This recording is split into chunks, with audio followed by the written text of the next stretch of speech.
제 임신 소식을 전하던 그 기쁜 날, 시누이가 제 뺨을 후려치며 누구 애를 베고 온 거냐고 소리칠 줄은 꿈에도 몰랐습니다.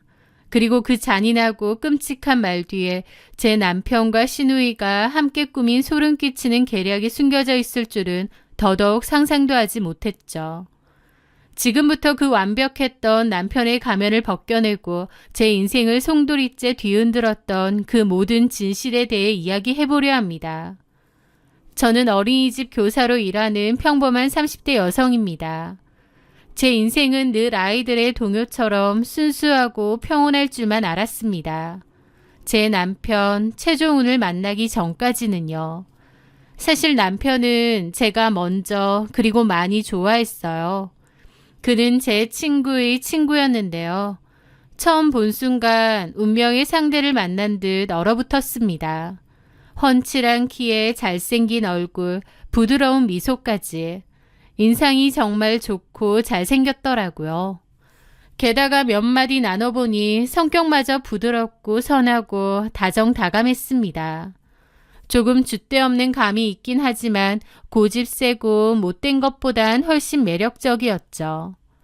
그날 이후로 저는 완전히 상사병에 걸리고 말았습니다. 사랑에 빠진 거죠. 결국 저는 친구를 졸라 다시 한번 자리를 만들었고 떨리는 목소리로 제가 먼저 고백을 했습니다. 그렇게 우리의 2년 동안의 연애가 시작되었죠. 처음에는 제가 훨씬 더 많이 좋아하는 불공평한 연애라고 생각했습니다. 하지만 시간이 지날수록 그 사람은 저보다 더 저를 사랑해주는 최고의 남자친구가 되어주었습니다. 그렇게 2년이라는 시간이 흘렀고 저희는 자연스럽게 결혼을 이야기하게 되었습니다. 그런데 그때 처음 만나게 되었어요. 남친의 7살 터울 누나를요. 남친은 제게 누나에 대한 이야기를 자주 했습니다. 부모님이 워낙 바쁘셔서 자기를 거의 아들처럼 키워준 누나라고요. 그래서 남친에게 누나는 엄마 이상의 존재였고 누나의 말은 곧 법이었습니다. 저랑 결혼 이야기가 오가는 걸 알게 되고 누나가 저를 한번 보고 싶다고 했던 거죠. 그런데 남친 없이 둘이서만 얘기를 좀 했으면 좋겠다는 겁니다. 저는 알겠다고 했고 약속 당일날 잘 보여야겠다는 생각에 잔뜩 긴장한 채로 약속 장소에 나갔습니다. 하지만 약속 장소에 나타난 남친 누나는 남친이 평소에 말하던 따뜻한 누나의 모습과는 거리가 멀었습니다. 저를 위아래로 훑어보더니 비웃음인지 모를 미소를 지으며 말하더군요. 네가 정미야? 우리 종훈이가 하도 입에 침이 마르게 칭찬을 하길래 궁금했거든. 근데 내 생각과는 좀 다르긴 하네. 네? 아니야. 왔음 앉아. 안녕하세요. 말씀 많이 들었습니다. 무슨 말씀을 많이 들었을까? 하긴 우리 종훈이 거의 자식처럼 내가 키웠거든. 그래서 좀 우스갯소리긴 해도 동생이기 이전에 그냥 내 새끼라고 하고 다녀. 별로 웃기지도 않은데 남친 누나는 막 혼자 웃더라고요. 시작부터 분위기는 싸늘했습니다. 그 후부터도 남친 누나는 제가 하는 말마다 꼬투리를 잡고 틱틱거렸고 마치 취조라도 하듯 제 부모님 직업부터 집 평수까지 꼬치꼬치 캐묻는 거예요. 황당하고 불쾌했지만 남친이 그토록 아끼는 누나이기에 꾹 참고 비위를 맞추려 애썼습니다. 제 대답이 모두 끝나자 남친 누나는 저를 잠시 뜯어보더니 한숨을 푹 쉬더군요. 우리 종훈이 어디 가서 빠질 애가 아니야. 얼굴 잘생겼지, 키 훤칠하지, 성격 좋지. 솔직히 마음만 먹으면 의사나 변호사도 만날 수 있어. 그러면서 저를 비스듬히 쳐다보며 말했습니다. 그래서 그런지 정민은 솔직히 말해서 우리 종훈이한테는 좀 부족하지 않나 싶긴 해. 제 직업을 대놓고 무시하는 발언에 얼굴이 화끈거렸습니다. 제가 뭔가 말대꾸를 하기도 전에 남친 누나는 직설적으로 다다다 말하더라고요. 그냥 결론부터 말할게. 우리 종훈이랑 그만 만났으면 좋겠어. 네? 갑자기 그게 무슨... 나만큼 우리 종훈이한테 뭐가 최선인지 잘 아는 사람 없어. 톡 까놓고 너는 우리 종훈이 짝은 아닌 것 같다. 종훈이가 마음이 여려서 말 못할 것 같으니 내가 말할게. 그냥 정리했으면 해. 정말 어이가 없었습니다. 불쾌함을 넘어 분노가 치밀어 올랐죠. 헤어지고 말고는 저희 둘이 알아서 할 문제인데 언니께서 그렇게 말씀하실 부분은 아닌 것 같은데요. 그 말을 듣자 남친 누나의 눈이 가늘어졌습니다. 너 말대꾸 하니? 지금 보니 보통 싸가지가 아니구나. 너 종훈이랑 결혼 못해. 내가 반대할 거니까. 내가 너 같은 애랑 결혼시키려고 종훈이 그렇게 돌본 줄 알아? 라면서 따지는데 울컥하는 기분에 도저히 그 자리에 못 있겠더라고요. 저는 울음을 참으며 그대로 자리를 박차고 나왔고 남친에게 전화해 모든 것을 말했습니다. 남친도 엄청 놀라고 미안해 하더라고요. 하지만 남친 누나는 남친에게도 헤어지라고 강요한 것 같았는데 시부모님도 아니고 남친 누나가 결혼을 결사 반대하는 상황이 된 겁니다. 단지 제가 마음에 안 든다는 이유로요. 저는 남친에게 선택하라고 했습니다. 제 물음에 남친은 한참을 망설이더군요. 누나가 자기를 거의 키우다시피 해주고 너무 큰 존재인 것은 사실이지만 그렇다고 제 손을 놓을 수도 없어서 괴로워했죠. 그러다 결국은 저를 선택했습니다. 남친 누나가 저를 마음에 안 들어하는 이 상황이 너무 힘들긴 하지만 그래도 남친이 저를 선택했다는 사실만으로도 힘이 나고 그 사람을 믿고 싶더라고요. 남친 누나는 동생에게 크게 실망했다며 길길이 날뛰었고 결국 저희 결혼식에 오지도 않았습니다. 그렇게 아끼고 사랑한다던 동생인데 본인 말대로 안 했다고 결혼식도 참석 안 한 거죠. 이제 남편이 된 남친은 결혼사진 속 가족석에서 덩그러니 비어져 있는 누나의 자리를 보고 씁쓸해 하더라고요. 어쨌든 남편과 저는 결혼을 했고 저희는 연애하듯 알콩달콩 행복한 결혼 생활을 시작했습니다. 하지만 남편은 간간히 누나랑 인연이 끊겼다는 사실에 슬퍼하고 미안함 때문인지 깊은 한숨을 자주 내쉬더군요. 남편에게 큰 존재였던 누나에게 축복받지 못한 결혼을 했다는 사실이 그에게는 큰 상처로 남은 듯 했습니다. 저는 그런 남편을 위해 제가 먼저 형님에게 손을 내밀기로 결심했습니다. 처음에 형님은 제 전화를 받지도 문자에 답을 하지도 않더군요. 하지만 저는 포기하지 않고 시부모님을 통해 안부도 전하면서 꾸준히 노력했습니다. 그리고 형님 생일 때는 인테리어용으로 좀 고가의 그림도 사서 선물했죠. 그러자 형님은 저를 만나주었습니다. 어색한 침묵이 흐르는 카페에서 저는 진심으로 말을 했습니다. 형님에게 상처를 드린 것 같아 죄송해요. 형님에게는 제가 좀 부족해 보이시겠지만 저 종훈 씨 정말 사랑해요. 형님이 그렇게 하셨던 것처럼 이제는 제가 옆에서 내조하고 행복하게 해주고 싶어요. 저 좀 예쁘게 봐주시면 안 될까요? 제 진심이 통했던 걸까요? 한참을 저를 쳐다보던 형님은 의외로 순순히 알겠다고 하면서 자기도 사과를 했습니다. 그래, 나도 미안해. 내 마음에 좀 안 든다고 너무 유치하게 굴었어. 종훈이한테 내가 너무 바라는 것도 많고 욕심도 많았나 봐. 나도 그러면 안 되는 건데. 종훈이가 결혼하고 행복해하는 것 같아서 나도 내가 어리석었구나 싶더라고. 우리 종훈이 앞으로 잘 부탁해. 그렇게 저희는 극적으로 화해를 했고 그 후로도 형님과 큰 문제 없이 잘 지냈습니다. 남편은 특히나 기뻐했고 이제는 걸릴 만한 일이 없었죠. 그런데 결혼하고 4년 정도 지나니 저희 부부 사이에도 위기가 찾아왔는데요. 그 이유는 바로 난임 때문이었습니다. 저희 부부는 신혼을 즐기기 위해 2년 정도는 아이 없이 둘만의 시간을 보내기로 약속했어요. 그리고 2년이 꽉 찼을 무렵 슬슬 임신 준비를 하면서 새로운 가족을 맞이할 준비를 하기로 했죠.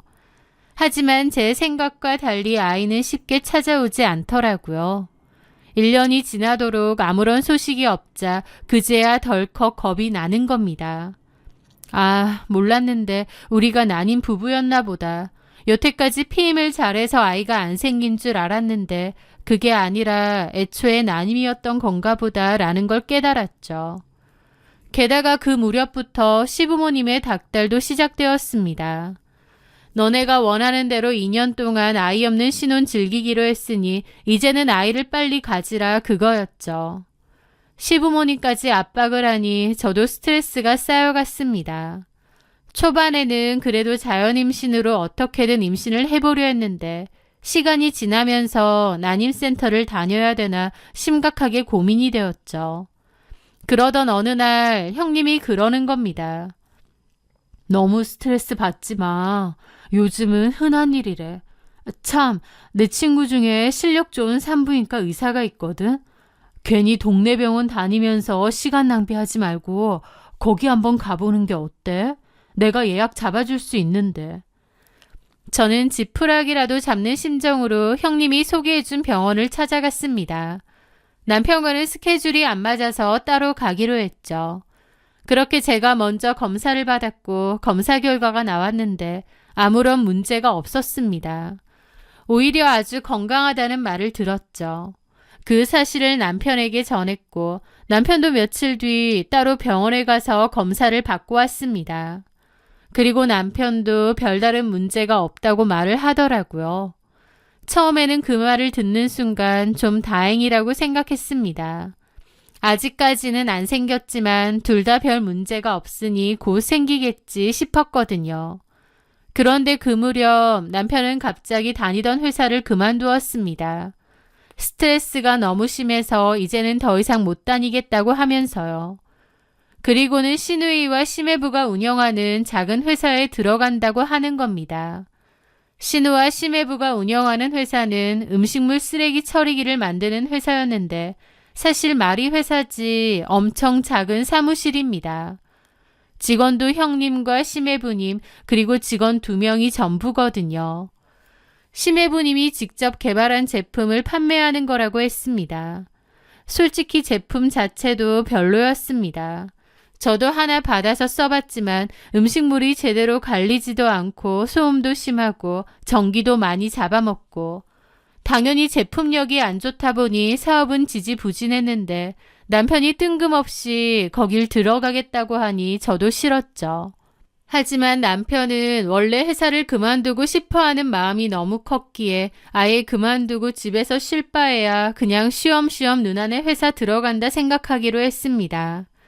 그런데 회사도 너무 불안정하고 월급도 터무니없이 적다 보니 이건 아니다 싶더라고요. 그래서 남편에게 그만두고 다른 회사로 들어가는 게 어떻겠냐 했는데 남편은 그만두지 않겠다고 했습니다. 게다가 제가 이 이야기를 한 걸 형님에게 말했나 봐요. 형님은 제가 회사를 그만두라고 했다는 사실에 기분 나빠했다고 했고 그때부터 저와 형님 사이에는 또다시 미묘한 냉기가 흐르게 되었습니다. 그리고 그때부터였던 것 같아요. 남편은 회사 일이든 집안일이든 심지어 저희 부부의 문제까지도 모든 것을 누나와 상의하기 시작했고 누나에게 의지하는 게 커졌습니다. 저는 그런 게 섭섭해서 말도 몇 번 했는데 정작 남편은 자기가 누나랑 사이가 좋고 일도 같이 하니 뭐든 의논하는 게 뭐가 나쁘냐는 식으로 나오더라고요. 누나가 자기한테 가장 좋은 쪽으로 가장 최선으로 선택할 수 있게 도와주는 고마운 사람이라면서요. 그렇게 말하니 제가 할 말이 없더라고요. 제가 무슨 남매 사이 갈라놓으려는 것도 아니고요. 하여튼 그맘때 형님은 유난히 남편에 대해 집착하는 느낌이었고 남편도 그에 휘둘리는 것 같았는데 그 미묘한 변화에 저만 소외되는 기분이 들어서 속상하고 화도 났습니다. 남편과의 사이도 묘하게 벌어지는 느낌이었고요. 하지만 어쩔 방도가 없었죠. 그런데 어느 날 기적처럼 아이가 찾아왔습니다. 그날도 몸이 으슬으슬하고 속이 좋지 않아 감기인 줄로만 알았어요. 그런데 문득 생리가 지났다는 사실을 깨닫고 혹시나 하는 마음에 임신 테스트기를 확인했죠. 희미하게 나타나기 시작한 두 번째 줄. 저는 제 눈을 의심하며 몇 번이고 다시 확인했습니다. 심장이 미친 듯이 뛰기 시작했고 이내 선명해진 두 줄을 보자마자 저도 모르게 눈물이 왈칵 쏟아졌습니다. 그동안의 마음고생과 서러움이 눈 녹듯 사라지는 기분이었죠.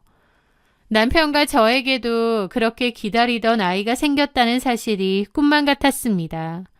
남편에게 바로 알릴까 하다가 서프라이즈를 해주고 싶더라고요. 마침 며칠 뒤 시댁 가족 모임이 있기도 해서 그날 그 자리에서 이 기쁜 소식을 모두에게 밝히기로 마음먹었습니다. 시부모님께서 얼마나 기뻐하실까, 남편은 또 어떤 반응을 보일까 상상만 해도 웃음이 나왔죠.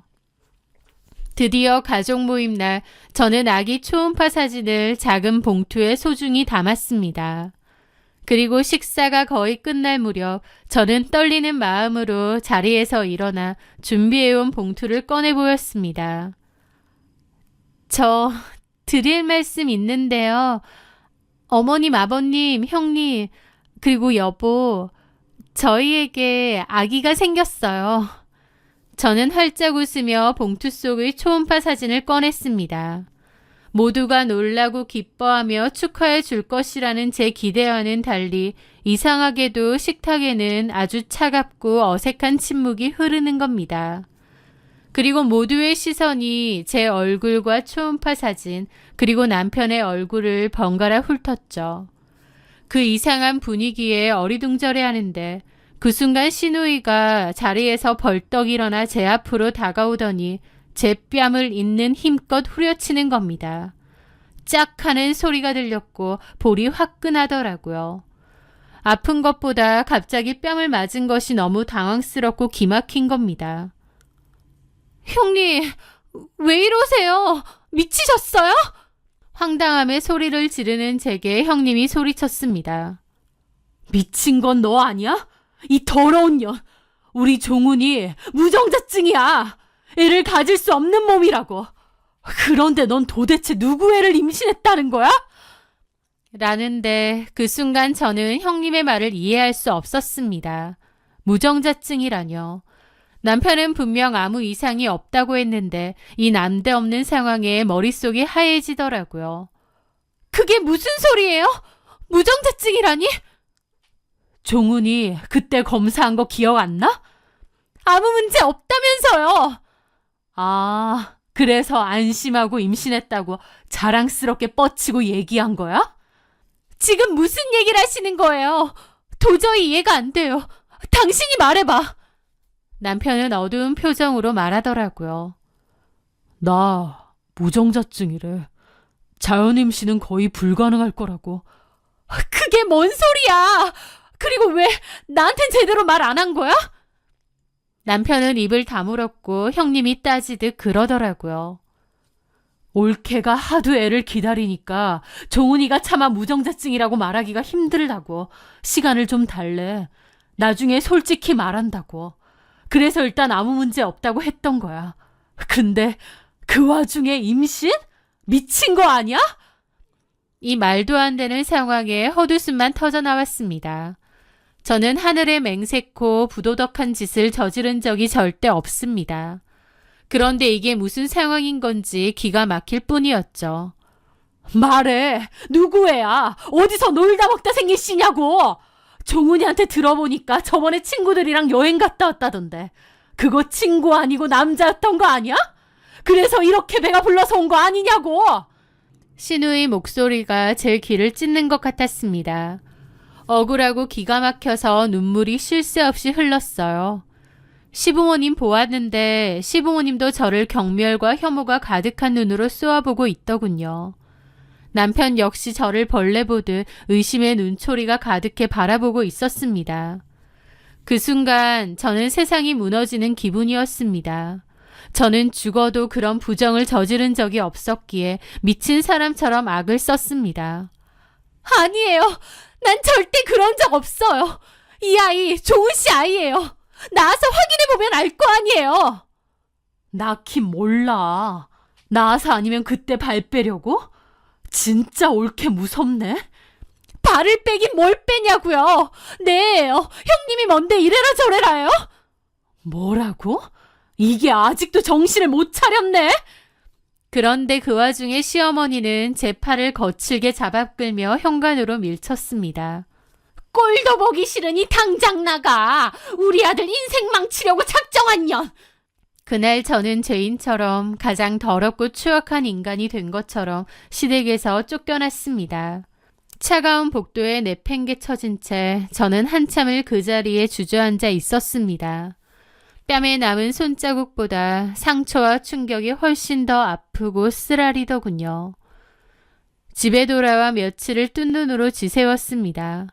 억울해서 죽어버리고 싶은 심정이었지만 뱃속의 아이를 생각하며 겨우 버텼습니다.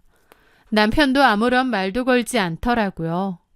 그런데 어느 날 밤 저는 자다가 일어났는데 우연히 작은 방에서 남편과 시누이가 통화하는 내용을 엿듣게 되었습니다. 누나, 근데 만약에 진짜 내면 어떡하지? 저렇게 방방 뛰는 거 보니 내일 수도 있을 것 같아. 그리고 무정자증이라고 해도 임신 안 되는 거 아니잖아. 아니, 누나 말을 의심하는 건 절대 아니야. 누나 말은 다 맞지. 맞는데 나도 좀 혼란스러워서. 그 한마디에 제 머릿속에서 무언가 번쩍했습니다. 너무 황당한 소리잖아요. 남편이 자신의 상태에 대해 완벽하게 확신하지 못하거나 신우가 뭔가를 속이고 있는 게 아닌가라는 생각이 번쩍 들더라고요. 저는 그 길로 무언가 있다는 것을 직감했고 남편의 뒤를 몰래 밟기 시작했습니다. 남편의 출퇴근길을 뒤따른 거죠. 심장이 쿵쾅거리고 손이 떨렸지만 이 지옥 같은 상황을 끝내기 위해서는 제 눈으로 직접 확인해야만 했습니다. 며칠간의 미행 끝에 저는 결국 제 심장을 갈기갈기 찢어놓는 충격적인 장면을 목격했습니다. 남편이 어떤 낯선 여자와 아주 다정하게 팔짱을 낀 채 호텔로 들어가는 모습을요. 남편보다 나이가 훨씬 많아 보이는 여자였지만 값비싼 옷과 장신구로 온몸을 휘감고 있었습니다. 그런데 그 여자의 얼굴이 어딘가 낯이 익은 거예요. 곰곰이 생각해보니 예전에 형님의 회사에 들렀을 때 형님이 우리 회사에 투자하시는 투자자분이라며 소개했던 그 여자였습니다. 저는 그날 밤 집에 돌아온 남편을 어두운 거실에 앉아 기다렸습니다. 남편은 우두커니 서 있는 저를 보고는 소스라치게 놀라더군요. 저는 아무 말 없이 제가 찍은 사진들을 테이블 위로 던졌습니다. 회사 일로 바빴어? 아니면 투자자님이랑 호텔에서 비즈니스 미팅이라도 하셨나? 제 차가운 목소리에 남편은 사진을 확인하기도 전에 얼굴이 새하얗게 질리고 당황하더라고요. 그런데 남편도 저에게 그러는 겁니다. 너도 떳떳하지 못한 건 똑같지 않아? 뭐라고? 그 뱃속의 애 말이야. 제발 정신 좀 차려. 나중에 후회하지 말고. 얘 당신 애라고. 나는 무정자증이야. 참나. 당신이 말해봐. 당신 무정자증이라는 거 누나한테 들었지? 맞아. 등신이야? 그런 것도 직접 안 듣고 누나 통해서 건너들어? 처음엔 병원에서 들었어. 정자 활동성이 활발하진 않지만 괜찮다고. 근데 나중에 누나가 다시 전해주더라. 누나 친구한테 전해 들었는데 사실 문제가 좀 있다고. 정자 활동성이 낮은 정도가 아니라 아예 무정자증 수준이라고. 너는 누나가 말하는 거 그냥 고지고대로 다 믿어? 병원에서 괜찮다는데 니네 누나가 아니라고 했다고 그걸 다 믿냐고. 그럼 누나가 나한테 거짓말하겠어? 그래서 누나 말만 듣고 내가 다른 남자애를 뵀다고 생각한 거지. 그건... 다시 검사해봐. 누나 얘기 듣지 말고 네가 직접. 그 누나 친구가 하는 데서 하지 말고 다른 데서 해보라고. 그리고 그건 둘째치고 네가 바람 피웠다는 사실은 명백하잖아. 도대체 이 여자 뭐야? 남편은 뭐가 당당한지 그 여자에 대해서 술술 말하더라고요. 그 여자는 형님의 오랜 지인이자 엄청난 재력가라고 했습니다. 그리고 연애 시절부터 제 남편을 마음에 들어 했었다는 거예요. 알고 보니 신우가 저에게 헤어지라고 으름장을 놓았던 것도 바로 이 여자와 동생을 엮어주기 위해서였습니다.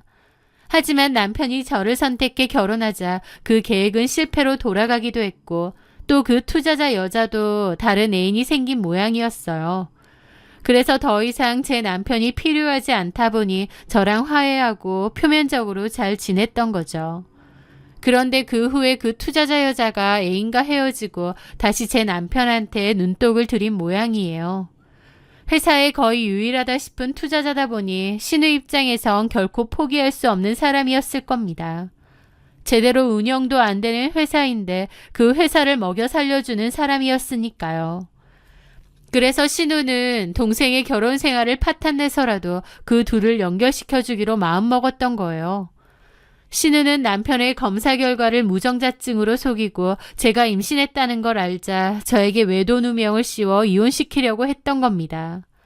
그렇게 하면 동생은 돈 많은 여자와 재혼하고 자신의 회사에는 투자가 계속될 테니까요. 그리고 제 남편은 평생 누나 말이라면 껌뻑 죽는 그 등신 같은 남편은 누나가 시키는 대로 그 모든 연극에 동참했던 겁니다. 불륜 상대와 잠자리를 가지면서까지도요. 모든 사실을 알게 된 순간 저는 이성을 잃었습니다. 저는 떨리는 손으로 신우이에게 전화를 걸었어요. 목소리는 놀라울 정도로 차분하게 나왔습니다. 형님, 지금 어디세요? 아, 시부모님이랑 같이 계세요? 잘 됐네요. 제가 지금 드릴 말씀이 있거든요. 금방 갈게요. 전화를 끊은 저는 창고에 있던 야구방망이를 들고 차에 올라탔습니다. 저를 보고 남편이 시겁하며 그걸 왜 들고 가냐는데 저는 눈이 뒤집혀 남편을 떠밀어버리고 차 타고 출발했습니다. 남편도 시겁했는지 지 차 타고 따라왔죠. 그렇게 저는 형님의 집 현관문을 박차고 들어갔더니 거기 있던 시댁 식구들이 기겁을 하며 저를 쳐다보는 거예요. 저는 그대로 거실벽에 걸려있던 제가 선물로 보냈던 그 비싼 그림 액자를 야구방망이로 쳐서 개박살 내버렸습니다. 신우도 소리 지르고 난리가 났죠. 남편은 부랴부랴 따라 들어와 저를 말리려 했습니다. 야, 너 미쳤어? 형님의 소리를 지르자 저는 깨진 유리조각 너머로 방망이를 겨누며 악을 썼습니다. 그래, 미쳤다. 동생 인생 팔아서 입속 챙기려는 너 같은 미친년이 있는데 안 미치고 배겨? 누나가 하라면 불륜도 저지르고 임신한 마누라한테 누명까지 씌우는 저 등신 같은 놈도 미친놈이고 둘 다 미친 년놈들이야. 저는 시부모님 앞에서 그동안의 모든 진실을 낱낱이 폭로했습니다. 남편의 검사 결과가 조작되었다는 것, 신우가 이 모든 일을 꾸몄다는 것, 그리고 남편이 그 투자자와 불륜 관계였다는 것까지 의도적으로 동생의 결혼 생활을 망치려 한 신우이의 계략과 거기에 동조한 남편의 배신을 모두 알게 된 시부모님은 얼굴이 새하얗게 질려 신우이에게 네가 사람이냐며 난리를 치셨죠. 저는 그 자리에서 이혼하겠다고 선언했습니다. 저를 기만한 신우이도 그런 누나의 꼭두각시 노릇을 한 남편도 그 누구도 용서할 수 없었거든요. 내 아이한테 당신처럼 비겁하고 줏대없는 아빠는 필요 없어. 당신은 평생 당신 누나의 착한 동생으로 살아. 나는 너도 미친 네 누나도 더 이상은 이해 못하니까. 우린 이혼이야. 남편도 큰 충격을 받은 얼굴이었는데 저는 이혼을 통보하고 그대로 그 집을 뛰쳐나갔습니다.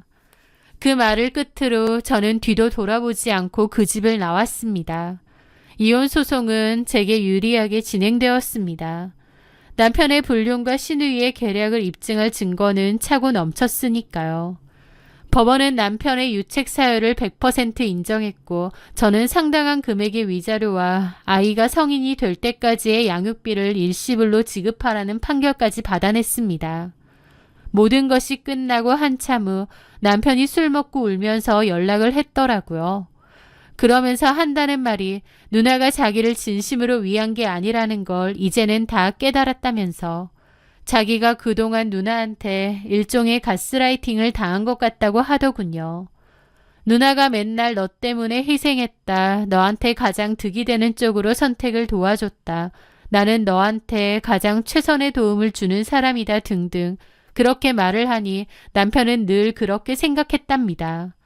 그런데 이제 와서 보니 자기를 이용해서 자기 입속만 채우려 한 것 같고 자기 사업을 위해서 결혼 생활도 망치게 하려고 그런 짓을 벌인 것 같다면서 정말 후회하고 반성한다는 거예요.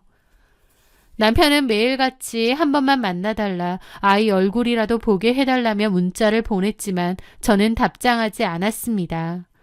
아, 그리고 그 투자자라는 여자도 저한테 상간소송 당했는데요. 남편도 정신 차리고 누나랑 인연 끊으면서 그 투자자한테도 더 이상 만나지 않을 거라고 했답니다. 그랬더니 그 투자자도 바로 투자를 철회했다고 하더라고요. 신우인의 사업은 핵심 투자금이 빠져나간 뒤 얼마 지나지 않아 버티지 못하고 결국 망해버렸다고 했죠. 자신의 욕심 때문에 동생의 가정을 제물로 삼으려 했던 신우이는 결국 제께의 제가 넘어가 돈도 가족도 명예도 모두 잃게 된 셈입니다. 신우이는 말끝마다 자기가 동생을 위해 희생하고 동생을 정말 사랑한다고 했지만 그 사랑의 본질은 결국 동생을 자기 뜻대로 조종하려는 삐뚤어진 소유욕과 자신의 이익을 위한 탐욕에 불과했던 것 같습니다. 저의 상처가 완전히 아물기까지는 시간이 걸리겠지만 매일 아침 제품에서 우는 아이의 얼굴을 보며 그런 파렴치한 인간을 끊어내길 정말 잘했다고 수백 번, 수천 번 생각합니다. 제 아이에게만큼은 비겁하고 나약한 아빠가 아닌 씩씩하고 현명한 엄마의 모습을 보여주며 세상 누구보다 행복하게 키워낼 겁니다. 제 사연 들어주셔서 감사합니다.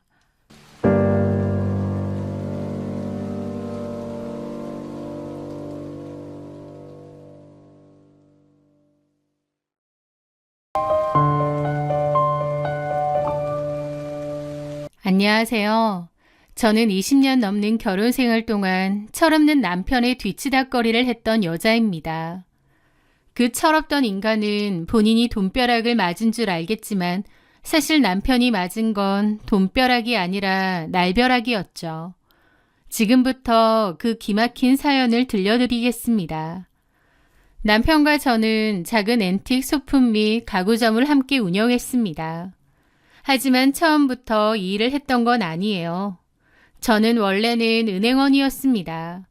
25, 꽃다운 나이에 제 인생 최대의 실수를 저질렀는데 바로 남편 한용태를 만난 거였죠. 제 친구의 소개로 만났는데요. 처음엔 그 남자에게 호감이 컸습니다. 돈도 잘 쓰고 화통하고 남자다운 성격에 심지어 집안도 꽤 잘 산다고 하더라고요. 소개팅 첫날인데 비싼 레스토랑에 저를 데려가 메뉴판은 보지도 않고 가장 비싼 메뉴와 와인을 주문하는 거예요. 여유롭고 남자다운 말투와 행동, 거침없는 그 모습이 그때는 허세라고 생각되지 않고 멋있어 보였습니다. 그런데 그 역시 저에게 첫눈에 반했다며 쫓아다니는데 당해낼 재간이 없었죠. 그렇게 연애를 하다가 결혼까지 하게 되었는데 그때 당시에는 주변에서 모두 제가 시집 잘 간다며 부러워했고 저 역시 그렇게 믿었습니다. 그런데 막상 결혼하고 나서 내가 제대로 콩깍지에 씌었구나 깨닫게 되었습니다. 화통하고 남자다운 씀씀이를 가졌다고 생각했는데 결혼하고 보니 대책 없고 계획 없는 낭비이자 허세일 뿐이었더군요. 남편은 사업을 한다고 했는데 그것도 잘 되지도 않고 망하기 직전이었고 시댁이 잘 살았던 것은 맞지만 이미 남편이 여러 차례 사업을 실패하면서 시댁의 재산은 모래알처럼 흩어져 나가고 있었던 겁니다. 그리고 결혼하고 1년도 안 돼 결국 남편이 하던 사업은 정리를 했습니다. 그리고선 시부모님이 마지막으로 쥐어주신 돈으로 노래방을 차렸어요. 초반에나 좀 잘되나 싶더니 나중에는 손님도 없고 맨날 자기 친구들 불러다 공짜 술 먹는 날이 더 많았습니다. 그래서 결국 가게를 정리했고 남은 돈에 대출까지 좀 내서 오락실 사업인가 뭔가를 한다고 덤볐어요. 그것도 초반엔 잘 됐는데 나중에 법적 규제가 생기면서 또 망했죠. 결혼하고 나서 3번의 사업을 연달아 말아먹고 나니 시댁에서 물려받은 재산도 제대로 없는 처지였습니다. 아들바라기였던 시부모님은 남편이 사업을 아무리 말아먹어도 응원하셨지만 연달아 망하고 있던 재산 다 날리고 나니 나중에는 시부모님도 거의 넋을 놓으셨습니다. 그중 제일 막막하고 힘든 건 저였죠. 남편은 고집불통이라 제 얘기는 듣지도 않고 마음대로 사업을 벌렸는데 그 뒤치다꺼리는 저도 같이 해야 했으니까요. 저도 그때 아이 출산하고 다니던 은행을 그만두고 집에 내내 있던 때인데 남편의 사업이 망하고 경제적으로 너무 힘든 때였죠. 그러다가 친정언니가 손을 내밀어 주었습니다. 언니는 형부랑 앤틱 소품 및 가구점을 운영하고 있었는데요. 지점이 여러 개였거든요. 거기 분점 하나를 저에게 맡아보라고 한 겁니다. 월급 사장으로요. 그렇게 저는 앤틱 가구점에서 일을 하게 되었고 나중에는 할 일이 없던 남편도 자연스럽게 가게에 나와 일을 거들었습니다. 다행히 가게는 자리를 잡았고 저희는 그럭저럭 밥은 먹고 살 수 있게 된 거죠. 하지만 빚도 갚아야 하고 빠듯한 살림을 꾸려가야 했기에 늘 저는 허리띠를 졸라매고 살아야 했습니다. 장 볼 때도 조금이라도 싼 재료를 찾아야 했고 옷도 여간에선 사지 않았습니다. 모든 물건은 아끼고 또 아껴서 쓰고요.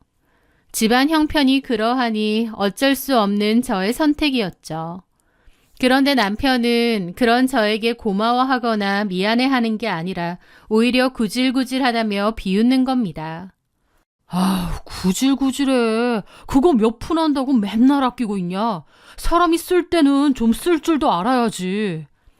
나라도 허리띠 졸라매고 이렇게 사니까 우리가 그나마 밥 먹고 사는 거야. 참나, 그렇게 안 해도 밥 정도는 충분히 먹네요.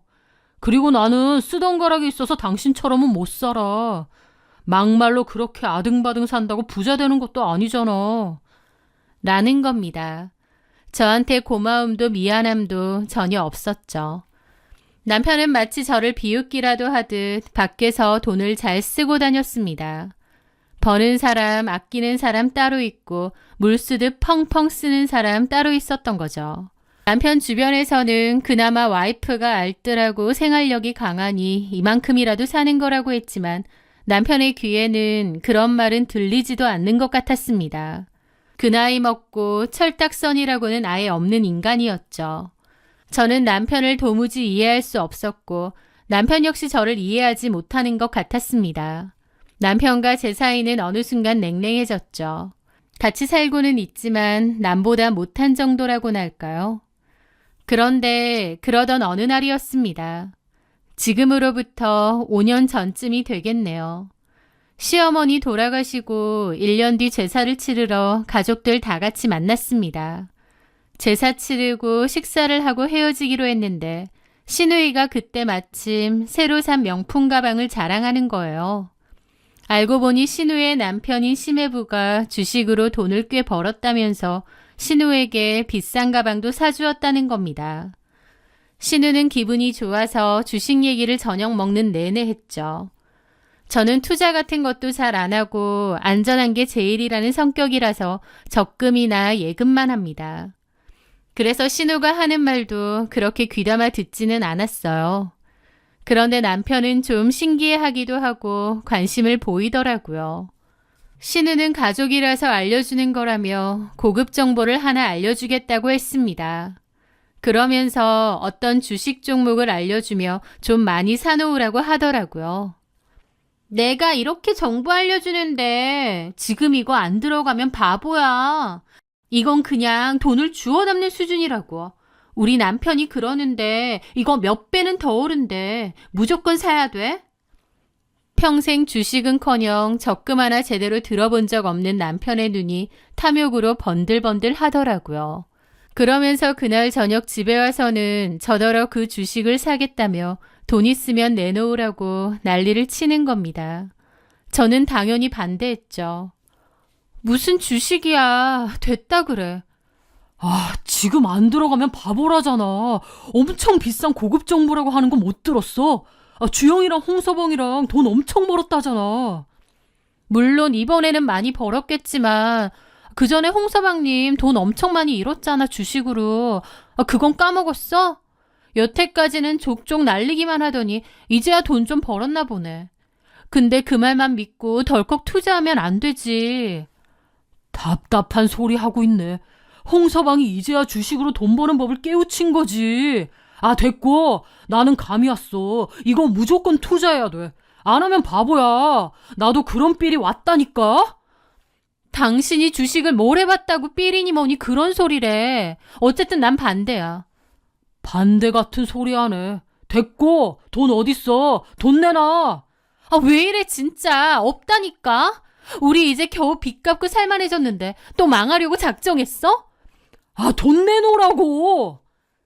제 반대의 남편은 갑자기 급발진하더니 집이 떠나가라 소리를 지르고 옆에 있던 신문지까지 마구잡이로 집어던지며 난리를 치는 겁니다. 저는 그 순간 저 인간이 술이라도 처먹었나 싶을 정도였어요. 남편은 저에게 떼를 쓰듯 화를 내더라고요. 당신은 평생 그렇게 쪼잔하게 살다 죽을 거야? 이건 기회라고. 내가 언제까지 처형가게에서 월급쟁이처럼 일해야 하는데 나는 그렇게 못 살아. 당신은 배포가 작고 그릇이 조만하니까 그게 될지 모르겠지만 나는 속이 뒤틀린다고. 언니가 먹고 살 수 있게 도와줬더니 뭐가 어째? 우리는 언니한테 평생 고마워해야 돼. 뭘 고마워해. 내가 일 다 하고 가구 배달까지 하고 내가 할 일 다 하고 쥐꼬리만한 월급 받는데 내가 뭘 고마워해. 기가 막히더라고요. 물에 빠진 사람 건져놨더니 보따리 내놓으라는 것도 아니고 사업 망해서 빚만 있고 당장 입에 풀칠하기도 어려운 거 언니가 도와준 건데 저렇게 말하는 겁니다. 어처구니가 없고 정남이가 떨어져서 얼굴도 보기 싫더라고요. 돈 안 주면 나 이 집이라도 팔 거야. 아니 미쳤어? 무슨 말도 안 되는 소리야. 그리고 이 집이 당신 거야? 누구 맘대로? 반은 내 거잖아. 반은 내 거야. 이 집 손만 대봐. 바로 이혼이고 나도 더 이상은 안 참아. 그럼 갈라서자. 뭐? 갈라서고 반 내놔. 아니, 그 주식에 대해서 뭘 한다고 이렇게 땡꼬집이냐고. 남편은 뭐에 홀린 것 마냥 그걸 사야 된다고 돈 내놓으라고 이혼이라도 하자는 소리까지 하는 겁니다. 진짜 미친 것 같았죠. 저도 물러서지 않고 이혼하든지 말든지 하라고 나왔습니다. 나도 이제 더는 못 참는다고요. 그렇게 남편과 저는 감정의 골이 상당히 깊어졌습니다.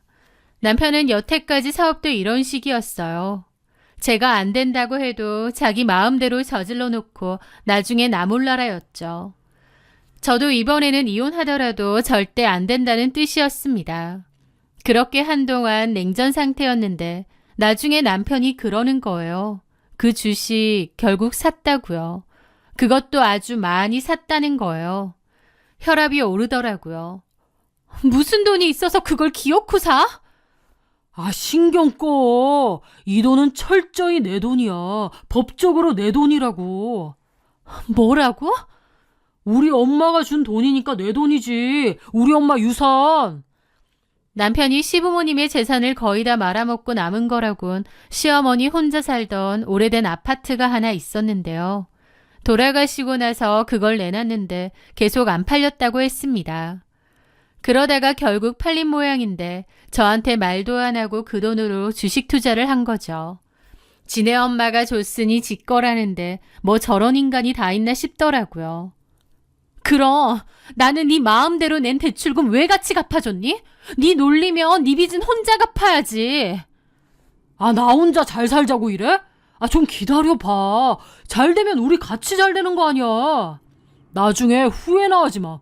그리고 이미 샀으니 끝이야. 팔지도 않을 거지만 나 그거 어떻게 파는지도 몰라. 아이디랑 비밀번호도 용미가 다 알아. 나는 모른다고. 남편은 신우가 다 해줘서 자기는 팔 줄도 모른다면서 사람 약을 올리는 겁니다. 저는 또 혈압이 오르고 너무 열받더라고요. 저런 인간을 내가 계속 참아주면서 사는 게 맞나 싶은 겁니다. 저는 그 얘기를 친정 식구들에게 했고 내가 이 결혼을 계속 유지하는 게 맞느냐고 하소연을 했습니다. 제 동생이 저를 달래주면서 누나가 열받는 건 이해하는데 이미 샀으니 어쩔 수 없다고, 오릴 수도 있으니 일단 냅두자고 하는 겁니다. 이제 와서 팔기도 그렇고 그렇다고 화난다고 콱 이혼할 수도 없고 또 속만 부글부글한 채로 넘어갔죠. 그런데 그 뒤에 예상치 못하게 신우랑 남편 사이가 심각하게 틀어졌습니다. 저도 남편이랑 대화가 별로 없어서 몰랐는데 알고 보니 시어머니가 남긴 그 아파트요. 시어머니가 아들인 저희 남편에게 주겠다고는 했지만 신우가 자기는 자식 아니냐고 남편한테 울고불고 난리를 쳤었대요. 그래서 남편이 신우에게 아파트 팔리면 반은 너 주겠다라고 약속을 했다는 겁니다. 그래서 신우는 알겠다고 기다리고 있었는데 남편은 마음대로 그 아파트 홀라당 팔아버리고 그걸로 신우한테 부탁해서 주식을 사달라고 한 거죠. 신우는 남편 대신해서 증권 사이트 가입도 해주고 주식도 사주면서도 그 돈이 시어머니 아파트 판 돈인 줄 전혀 몰랐대요. 까마득히 모르고 있다가 뒤늦게 그 돈의 출처를 알게 되고 난리가 난 거죠.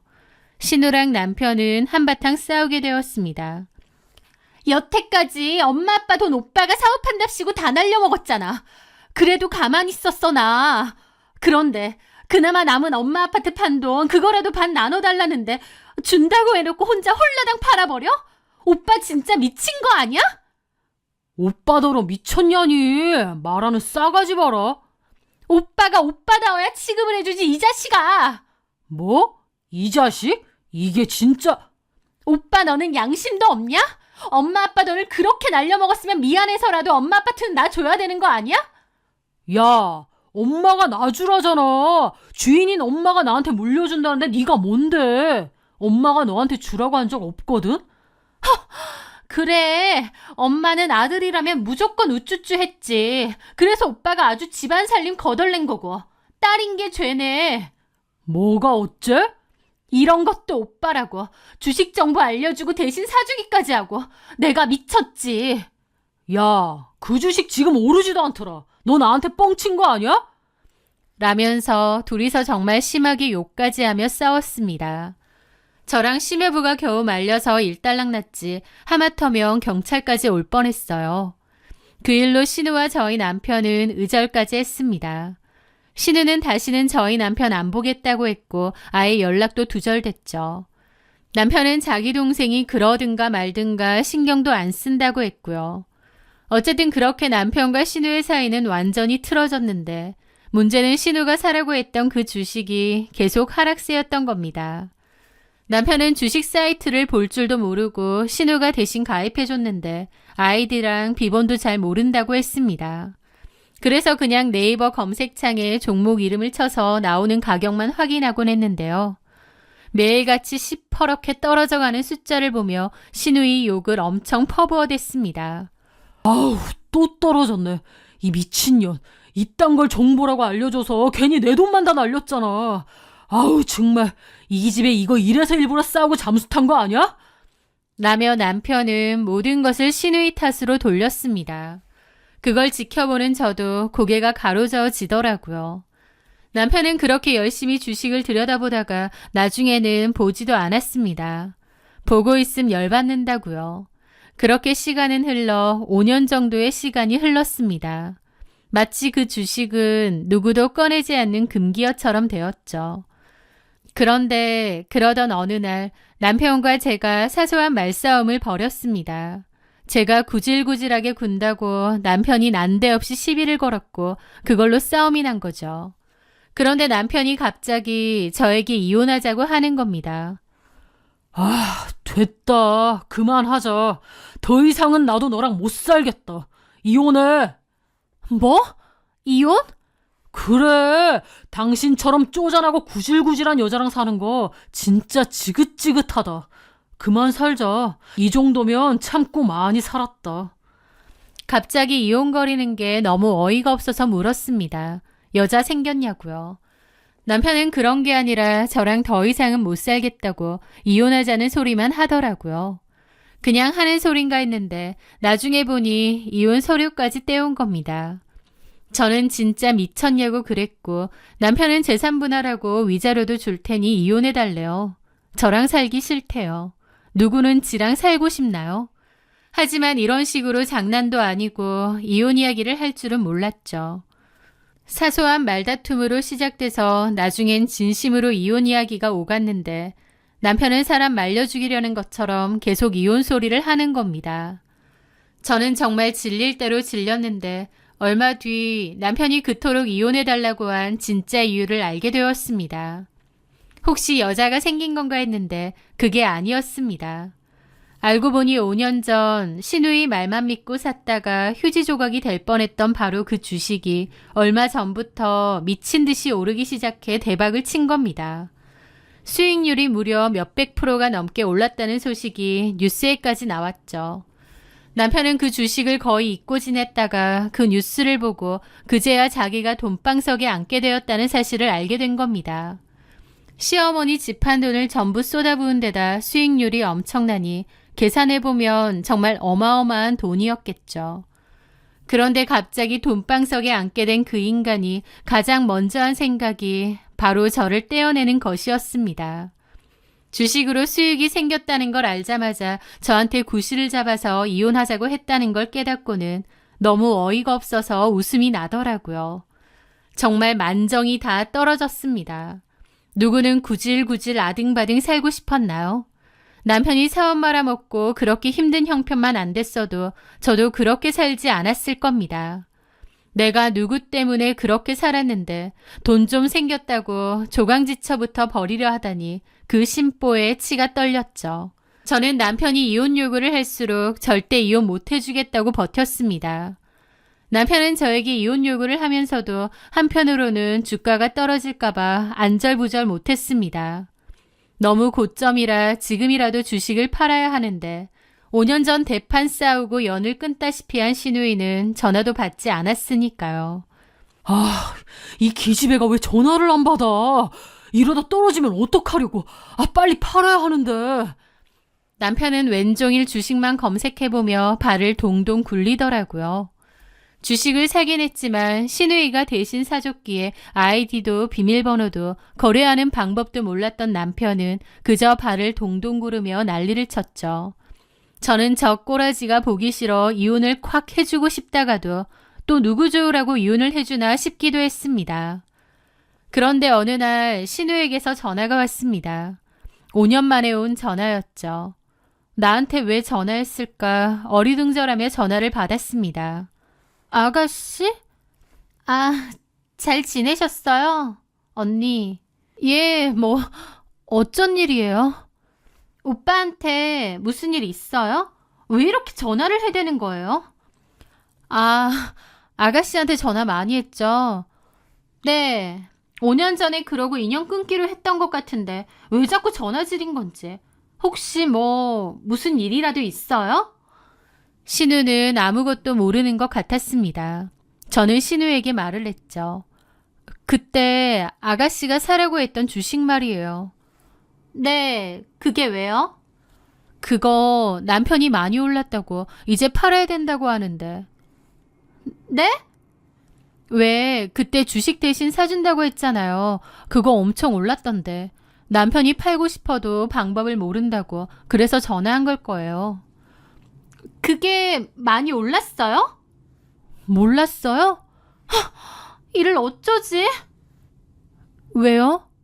그러면서 신우가 저한테 들려주는 말은 정말 경악 그 자체였습니다. 전화를 끊고 한참이나 어안이 벙벙하더라고요. 그리고 저는 고민 끝에 남편에게 말했습니다. 원하는 대로 이혼해준다고요. 좋아. 나도 생각해봤는데 이렇게 못 살겠어. 이혼해줄 테니까 당신이 말한 위자료랑 재산분할 서류에 똑똑히 명시해. 저는 남편이 제시한 금액으로 협의이혼 서류를 작성하고 빠르게 법원에 제출도 했습니다. 집은 금매로 내놓았습니다. 재산분할도 해야 되고 겸사겸사 내놓은 거였죠. 그렇게 속전속결로 이혼 서류를 내고 저는 집을 나가서 친정에서 지내기로 했습니다. 집이 팔리는 대로 재산분할 돈은 받기로 약속하고요. 제가 짐 정리를 하고 떠나는 그 순간까지도 남편은 콧노래를 불렀습니다. 원하는 대로 저랑 이혼도 했고 주식은 떨어지기는커녕 그 사이 더 올랐거든요. 하늘 높은 줄 모르고 오르더군요. 남편은 주식 사이트에는 못 들어가지만 네이버로 매일매일 주식 시세를 확인했는데 빨갛게 치솟는 그래프를 보면서 콧노래가 가득했던 거죠. 그러면서도 신우이가 전화를 받지 않는다며 초조해하다가 직접 증권사 가서 본인 인증하고 팔아야겠다고 마음먹은 모양이었어요. 저는 그 사이에 짐을 빼서 친정으로 갔고요. 그런데 얼마 뒤 저는 제가 예상했던 대로 남편이 날벼락을 제대로 맞은 이야기를 전해 들었습니다. 증권사에 갔던 남편은 본인 인증을 다 하고 자기가 갖고 있는 주식도 다 매도를 하겠다고 한 모양인데 남편은 모르지만 저는 알고 있었습니다. 그 주식의 비밀을요. 남편이 5년 전에 샀다고 생각했던 그 주식, 사실은 5년 전에 이미 싹 매도가 되었다는 것을요. 이게 무슨 말이냐고요? 5년 전에 신우랑 남편이 대판 싸웠을 때 신우가 열받아서 남편 주식을 전량 매도한 겁니다. 그리고 그 돈의 반은 자기가 먹고 나머지 반은 주식 계좌에 그대로 놔뒀대요. 그 뒤로 신우와 남편이 인연을 끊었으니 남편은 이러한 사실을 전혀 몰랐고 5년 동안 자기가 그 종목의 주식을 산 줄 알고 그래프를 보며 울고 웃고 화내고 기뻐하고 생난리 부르스를 쳤던 겁니다. 사실은 남편 앞으로 그 종목의 주식은 단 한 주도 없었는데 말이죠. 주식은 전혀 없고 투자금의 절반 금액만 덩그러니 주식 계좌에 남아 있었던 겁니다. 남편은 그 사실을 알고 그 자리에서 눈까디 짚고 뒤로 나자빠졌대요. 그냥 하는 말이 아니라 진짜 거품 물고 졸도를 해서 구급차까지 왔다고 합니다. 수백 프로의 수익률, 돈벼락, 그 모든 것이 다 사라진 걸 깨달은 순간 뒤로 나자빠진 거죠. 남편에게 남은 건 시어머니 집 팔고 남은 돈, 그것도 딱 절반뿐이었습니다. 그 모든 것이 신기루처럼 사라진 거죠. 가장 남편을 미치게 만든 건 내 돈인 줄 알았던 그 일확천금이 눈앞에서 사라진 거겠죠. 게다가 돈벼락 맞은 줄 알고 저랑 이혼까지 하고 두둑한 위자료와 재산분할까지 법적으로 약속했는데 이 말도 안 되는 상황에 남편 멘탈은 완전히 나간 모양이었습니다. 남편은 반쯤 미쳐서 자기 동생을 고소한다느니 생난리를 쳤대요. 경찰서까지 쫓아갔다는데 별다른 방도는 없어 보였습니다. 나중에는 거의 넋이 나가서 저한테 와서는 자기가 잘못했다고, 자기가 죽을 것 같다고 울고불고 하는 거예요. 멘탈이 완전히 나갔으니 저라도 붙잡아 보자는 심정이었던 것 같은데 저는 비웃으며 그 손을 단박에 뿌리쳤습니다. 가게도 더 이상 나오지 말라고 했고 처음 협의한 대로 이혼은 그대로 갈 테니 재산분할과 위자료 똑바로 내놓으라고 했죠. 내가 할 말은 그게 다라고요. 남편은 마치 당첨된 로또를 눈앞에서 도둑 맞은 사람처럼 넋이나가 몸져 누웠고 그 충격으로 정신까지 좀 이상해졌다는 얘기도 들었습니다. 그 후 저는 그런 남편과 깨끗하게 이혼했습니다. 남편은 그 충격에서 헤어나오지 못하고 매일 술에 절어서는 피골이 상접한 몰골로 지낸다고 하더군요. 돈벼락을 맞을 거라는 헛된 꿈, 그 꿈 때문에 자기 곁을 오랫동안 지켜주었던 조강지처를 버렸죠. 결국 그 인간은 돈벼락이 아니라 날벼락만 맞았던 겁니다. 이혼 후 우연하게 한번 본 적이 있는데 한때는 세상을 다 가질 것처럼 자신만만했던 그의 어깨는 한없이 쪼그라들어 있었고 초라하더군요. 그토록 비웃던 구질구질함이 그의 온몸에 덕지덕지 붙어있는 것 같았습니다.